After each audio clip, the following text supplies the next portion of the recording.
objetivo. Todos os dias. A leitura da palavra, ela tem um objetivo: entender e viver o amor e o perdão. E se nós entendermos e vivermos o amor e o perdão, nós vamos ter o subproduto disso, que é o quê? A paz. A paz no coração. Essa semana tem o título Sal e Luz. E eu vou desafiar vocês. Eu quero quebrar com aquela ideia, muitas vezes preconcebida, a respeito de alguns assuntos da palavra de Deus. Aquelas respostas que nós nos acostumamos a ter, guardadinhas, prontas, caso alguém pergunte uma coisa ou outra para mim ou para você. Eu quero desafiar você a vir com o cérebro ligado e deixá-lo ligado, a ler a Bíblia de maneira inteligente. Porque Deus nos deu inteligência para compreender. Mas Ele não somente quer que nós compreendamos a Sua palavra, Ele quer que nós vivamos essa palavra. E o desafio é duplo. Não é para ser algo meramente intelectual. Precisa haver ação. Uma das palavras mais conhecidas e mais usadas em relação à Bíblia é a palavra Evangelho. O que é Evangelho? E você vai ter a resposta pronta. O que significa Evangelho? Pode responder, não tenha medo não. O que significa Evangelho? Boas novas. Essa palavra aparece 68 vezes no Novo Testamento. Agora, eu acredito que a Bíblia, ela é toda inspirada. Não existe acaso aqui. Não existe alguma parte que, olha, eu acho que Deus falhou quando Ele escreveu isso, aquilo. Eu acho que Deus estava enganado a respeito deste trecho. Eu acredito que toda a palavra é inspirada, não somente o trecho que eu entendo ou que me agrada. E como eu acredito que toda a palavra é inspirada por Deus, não existe acaso. Deus tem um carinho especial com palavras. Palavras são importantes para nós também. Eu não sei se você vai se recordar a primeira vez, se é que você já falou alguma vez, a primeira vez que você falou eu te amo. Pode até não ter sido para o seu atual cônjuge, mas em algum momento ocorreu isso, eu te amo. Quando foi a primeira vez que você falou isso? Marcou? Tem alguns que já estão saindo pela tangente, foi a minha mãe. Aí resolveu o assunto. Falei para minha mãe, aí você acabou de sair de uma dificuldade de repente um pouco maior. Palavras, quando nós usamos pela primeira vez, elas possuem um significado. E algumas palavras para mim têm um significado e para você tem um significado diferente. Dependendo da sua criação, dependendo de como você foi educado, no ambiente, da cultura e tudo mais, as palavras terão significados diferentes para pessoas diferentes. Quem é casado, quem está no relacionamento, qualquer relacionamento, mesmo que não seja conjugal, sabe disso. Onde um fala A e o outro entende, não é nem B, é X. Onde o outro responde Y e eu entendo B. Palavras e o significado de palavras são construídos pela nossa educação, pela nossa cultura. E muitas vezes nós vamos ler a Bíblia e ler as palavras da Bíblia com os nossos olhos. Eu entendo que tal palavra significa isso ou aquilo. E muitas vezes nós falhamos em entender o que a Bíblia realmente quer dizer, Por quê? E isso é absolutamente humano, porque eu entendo por aquela palavra algo que tem significado para mim, para você. E muitas vezes nós não nos damos o trabalho de descobrir o que aquela palavra significa para aquele autor. Existem palavras que certos autores usam. Você lê tal palavra, você sabe, provavelmente foi autor tal. E se você gosta de um autor específico, não precisa nem ser bíblico, você começa a reconhecer o estilo, a forma, a utilização de palavras. Na Bíblia não é diferente. E o interessante é que o autor define o significado da palavra e das palavras que ele usa, especialmente quando ele repete muito ou quando ele usa somente uma vez. E Deus, que é o Deus que inspirou toda a palavra, Ele tem cuidado. Agora não vá saindo por aí pensando Deus ditou as palavras para os profetas, não é disso que eu estou falando, mas Ele tem o cuidado com as palavras também. Por exemplo, nós sabemos que o primeiro livro do Novo Testamento a ser escrito não foi Mateus, provavelmente foi Marcos. Mas por que Mateus vem antes de Marcos? Por que o livro de Apocalipse é o último livro da Bíblia na sua sequência? Mas cronologicamente o último livro da Bíblia a ser escrito foi o Evangelho de João. Por que Deus escolheu esta sequência? Eu não creio que foi acaso, não. Deus queria criar uma base para aquele que vai ler a sua palavra. Deus queria que nós compreendêssemos o básico e a partir daí Ele vai construindo. A primeira vez que a palavra Evangelho aparece na Bíblia, alguém sabe me dizer qual foi a primeira vez? O primeiro momento que a palavra Boas Novas, que nós consideramos ser muitas vezes o centro da palavra de Deus.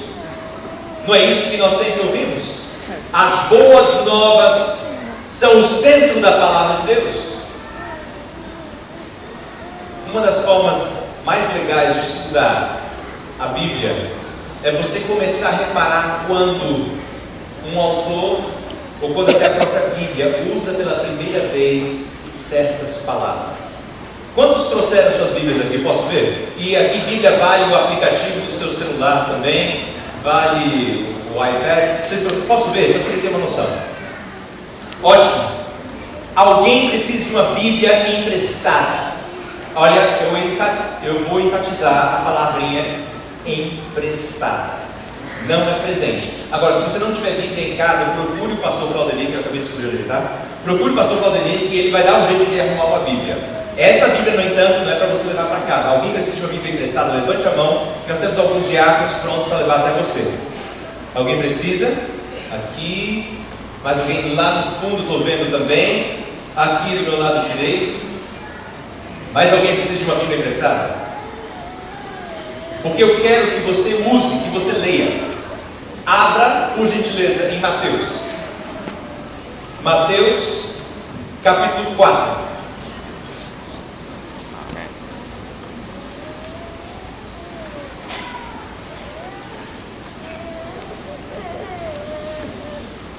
Mateus 4. Este é o primeiro livro na sequência do Novo Testamento. Encontrou? Mateus 4? Se você pode me ajudar, se você encontrar, fala um amém, não precisa ser muito alto, mas assim eu fico com uma noção, se eu preciso esperar. Ok. Não é um amém assim, é só para me dar uma noção se eu espero mais um pouquinho ou se você já encontrou. Mateus 4. E aqueles que precisam de uma Bíblia já receberam? Estou vendo que estão recebendo ainda. Obrigado aos diáconos que colocaram à disposição. Mais alguém precisa? Mateus 4. Vou precisar do Mission aqui de novo. Ou a gente faz a capela agora rapidinho? Antes de ler o texto, agora sim nós vamos cantar aquela mesma canção. Vamos à leitura da palavra? Que a leitura da palavra traga paz ao coração, não somente entendendo, mas vivendo o amor e o perdão.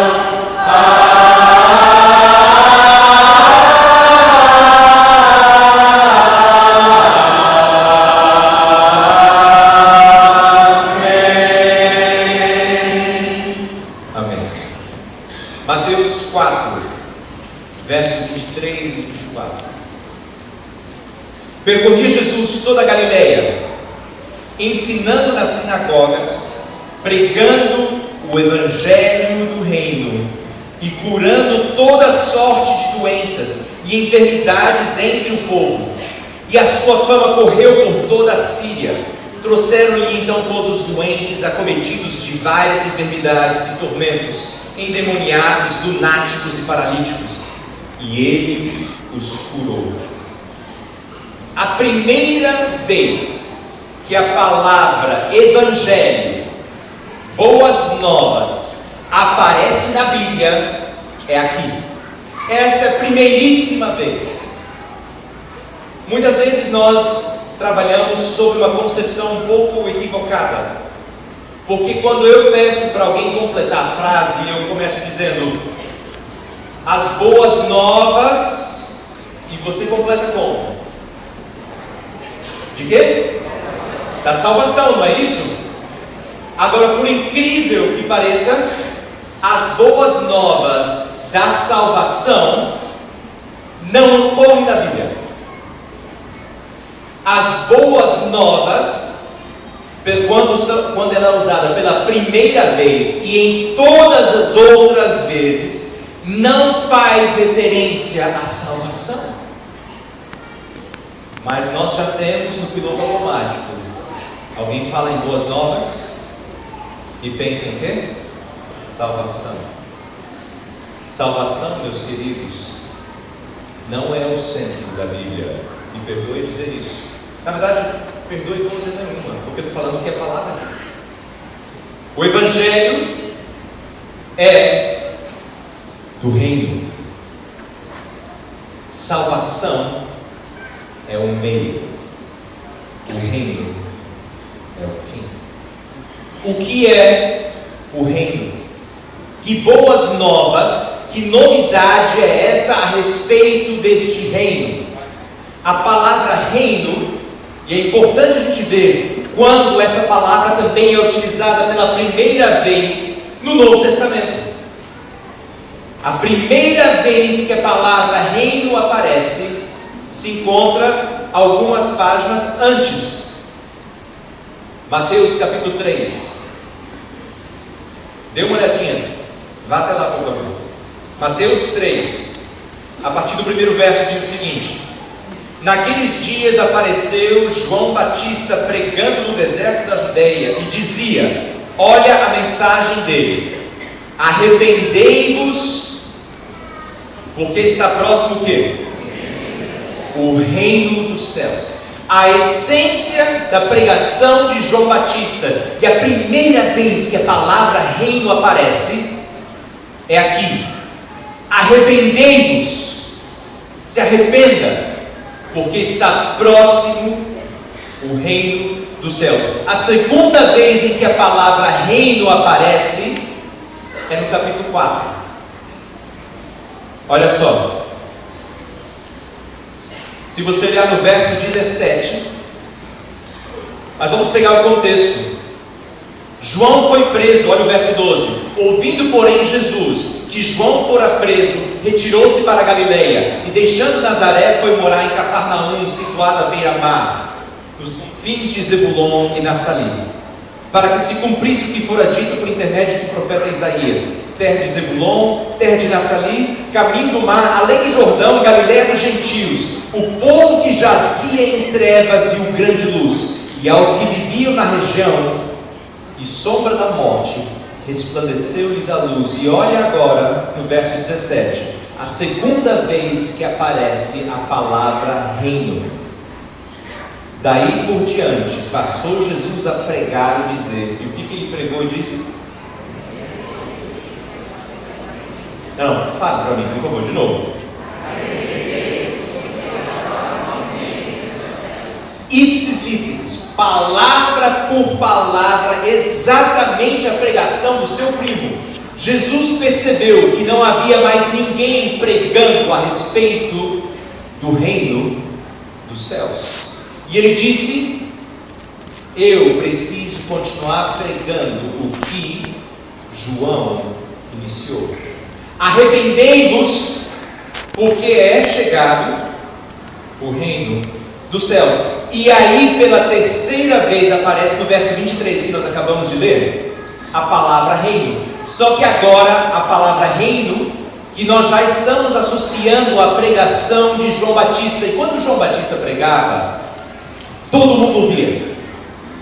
Você pode depois verificar em Lucas, no próprio Mateus, quando João Batista pregava, saduceus apareciam para ouvir a palavra, fariseus apareciam para ouvir a palavra, o povo aparecia para ouvir a palavra, os publicanos apareciam para ouvir a palavra, os soldados romanos apareciam para ouvir a palavra. João pregava uma palavra a respeito do reino, levando ao arrependimento que atingia a todos. Era uma palavra que unificava, e ele dizia: arrependei-vos. E Jesus pegou a mesma pregação e disse: arrependei-vos, porque é chegado o reino dos céus. E depois diz o verso 23 que ele percorria toda a Galileia. Ele ensinava nas sinagogas, ele pregava o evangelho do reino. Que reino é esse que leva pessoas a se arrependerem?